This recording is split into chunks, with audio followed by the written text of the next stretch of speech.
Hello friends, welcome to my YouTube channel. So today's topic is the definition and subject matter of microeconomics. So without any further delay, let's start with our video. So microeconomics क्या है?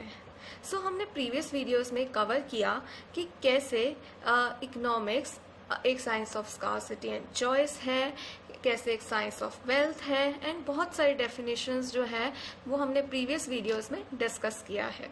सो इस video में हम particularly क्या discuss करने जा रहे हैं कि माइक्रो इकोनॉमिक्स जो है वो क्या मतलब होता है. इसके अंदर भी बहुत सारे सब्जेक्ट मैटर्स आते हैं. हम इसके अंदर क्या क्या चीज़ें पढ़ते हैं इकोनॉमिक्स में. ठीक है. The word micro means very small. Micro आपने सुना होगा ये वर्ड. माइक्रो का मतलब क्या होता है?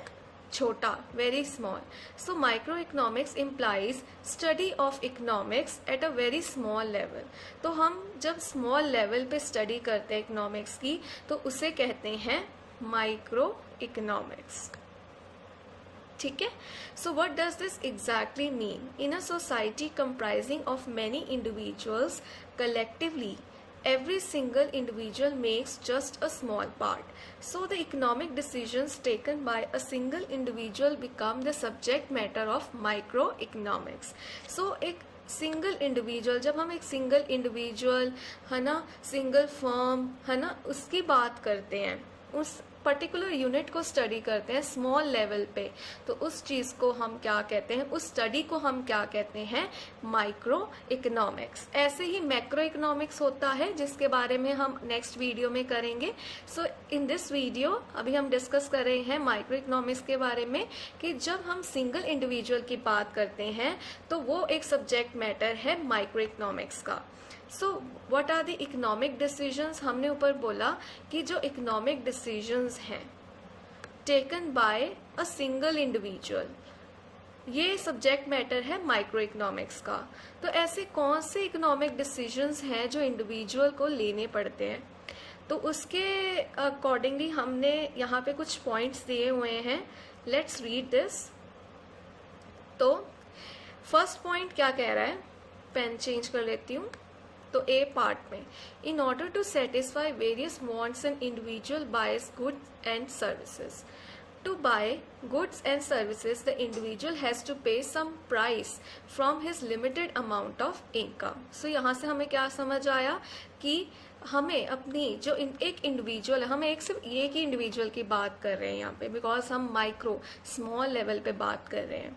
तो एक इंडिविजुअल अपनी वांट्स, अपनी अनलिमिटेड वांट्स को पूरा करने के लिए बहुत सारे गुड्स एंड सर्विसेज कंज्यूम करता है, खरीदता है. अब देखो ये गुड्स एंड सर्विसेज फ्री में तो नहीं मिलेंगी, राइट? तो इन गुड्स एंड सर्विसेज को बाय करने के लिए इंडिविजुअल को उसका कुछ प्राइस तो पे करना ही पड़ेगा. ठीक है. और वो प्राइस जो वो पे करेगा अपनी कुछ लिमिटेड इनकम से खर्च करेगा. ठीक है. सपोज मेरी जो मंथली इनकम है वो है रुपीज, सपोज मैं हाइपोथेटिकल ले लेती हूँ 10,000. तो इसमें इस लिमिटेड अमाउंट में मुझे अपना पूरा एक मंथ का खर्चा चलाना है. तो इसमें मुझे चॉइस करनी पड़ेगी क्योंकि मुझे 10,000 को कैसे एफिशिएंटली एलोकेट करना है कि मैं अपनी जो वांट्स हैं उनको पूरा कर सकूं, कुछ बेसिक नेसेसिटीज़ को पूरा कर सकूं, है ना. तो मुझे अगर मैं कोई स्टेशनरी आइटम खरीद रही हूँ, सपोज मैं कोई बुक खरीद रही हूँ जो 500 रुपीज़ की है, राइट. सो मैं अपने इन 10,000 में से 500 रुपीज़ एलोकेट कर रही हूँ अपनी बुक को परचेज करने के लिए. तो है ना, वो बुक मुझे फ्री में तो नहीं मिल रही, राइट. तो मैं उसको कुछ लिमिटेड अमाउंट ऑफ इनकम से क्या कर रही हूँ? खरीद रही हूँ, परचेज कर रही हूँ. अच्छा, तो आगे क्या है?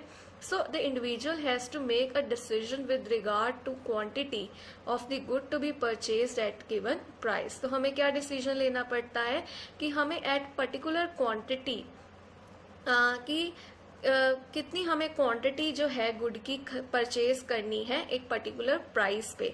देखो आपने आगे जाके हम पढ़ेंगे डिमांड एंड सप्लाई के बारे में. ठीक है. तो डिमांड एंड सप्लाई, जैसे लॉ ऑफ डिमांड होता है ना, तो उसके बारे में हम पढ़ेंगे कि लॉ ऑफ डिमांड क्या होता है ना.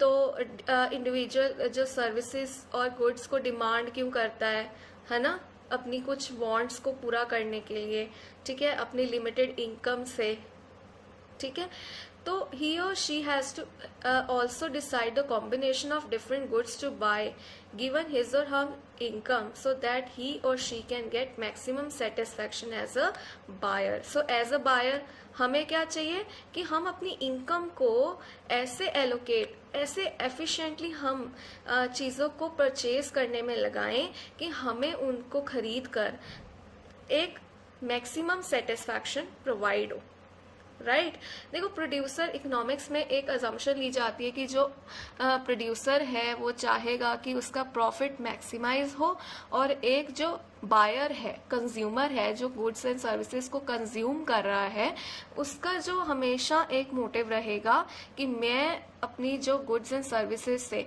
मैक्सिमम सेटिस्फैक्शन अटेन करूं, ठीक है। तो ये पॉइंट आपको आई थिंक समझ आ गया होगा। सो अब बी पॉइंट क्या कह रहा है, an individual also sells goods and services as a seller, ठीक है।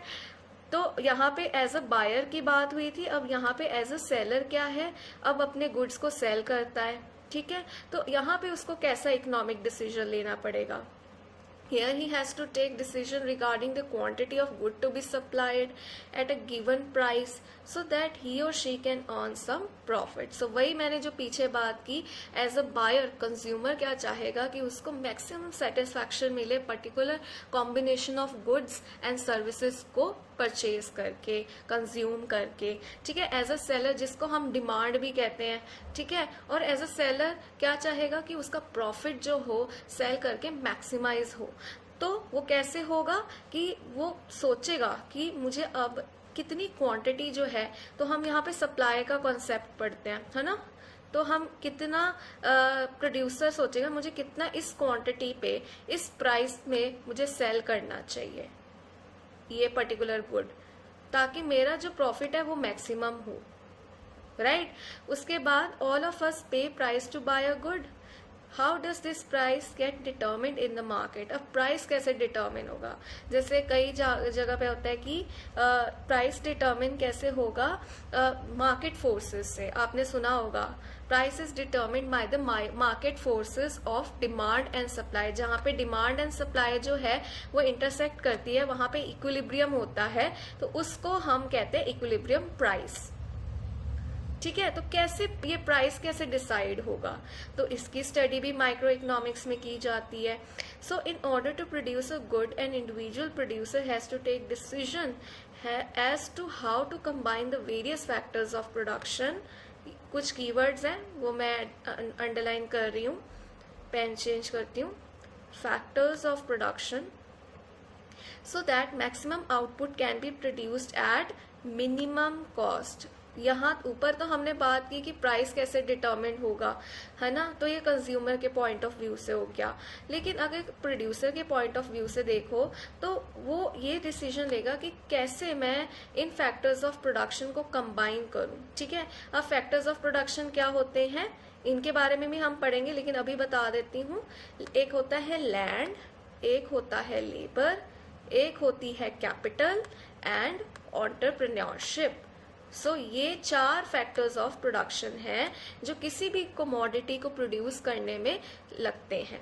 उसके लिए जैसे सपोज हम वीट प्रोड्यूस कर रहे हैं, तो वीट की प्रोडक्शन के लिए एक फार्मर को क्या चाहिए, एक फार्मर को लैंड चाहिए, ठीक है, अपनी वीट उगाने के लिए उसको लेबर चाहिए, है ना, और कुछ कैपिटल मीन्स कुछ इक्विपमेंट्स चाहिए, ठीक है, और एंटरप्रेन्योर वो खुद है जो रिस्क बियर कर रहा है ना, सारी चीजों को ऑर्गेनाइज कर रहा है, ठीक है। तो ऐसे कैसे इन चारों का कॉम्बिनेशन लेके आए ताकि जो उसका तो आउटपुट तो देखो मैक्सिमम चाहिए, लेकिन कॉस्ट हमारी बनाने की क्या आनी चाहिए, मिनिमम। तो मिनिमम कॉस्ट में हम कैसे ये चीजें कर सकते हैं, ये इंडिविजुअल प्रोड्यूसर सोचता है, ठीक है। तो ये माइक्रो इकोनॉमिक्स जो है ऑन द होल, सॉरी इसको मैं रब कर देती हूँ टू मेंटेन दी विजिबिलिटी। सो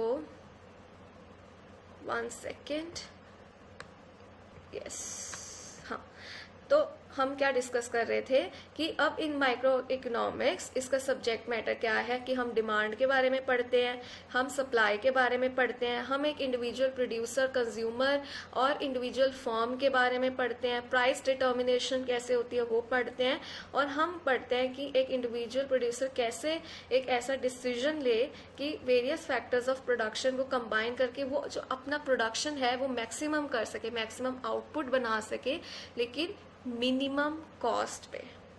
ठीक है, तो यही सारे सब्जेक्ट मैटर हैं जो हम माइक्रो इकोनॉमिक्स के अंडर पढ़ते हैं। माइक्रो का मीनिंग होता है वेरी स्मॉल, ये हम डिस्कस कर चुके हैं।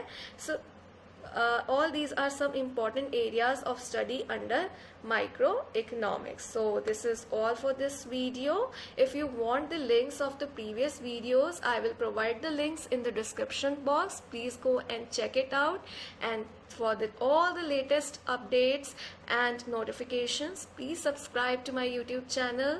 Thank you, bye bye, and have a nice day.